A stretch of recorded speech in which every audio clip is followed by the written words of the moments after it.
tortang dilis, kamatis at sibuyas. Yan. Colorful.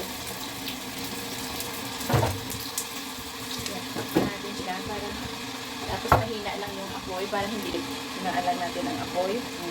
Ayan na po ang itsura ng ating torta na kamatis, itlog at yan po siya. Maganda sana ito ma-flip pa para lutong-luto. Mabigat kasi itong iron kasi hindi pwedeng ma-flip. Ganito rin ba kayo magluto ng inyo? Ang ganda ng kulay, colorful. Kasi dahil yan sa mga man siya, medyo pricey, pero masarap siya ng kamatis. Gusto ko nga magdala nito at magtanim sa Pilipinas. Kasi dito sa Hong Kong, ayan, luto na yung ating dilis na torta. Dry dilis po yung ginamit ko mga langga dahil wala tayong fresh ng dilis dito. Bihira kasi magkaroon ng dilis dito sa market. Hindi naman tayo kasi araw-araw nagma-market. Ang marketing ko is tuwing day off lamang.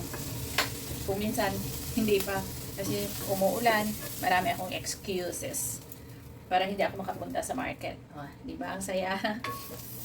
Ayan po ang ating masarap na ulam. Dilis, kamatis, at sibuyas, itlog.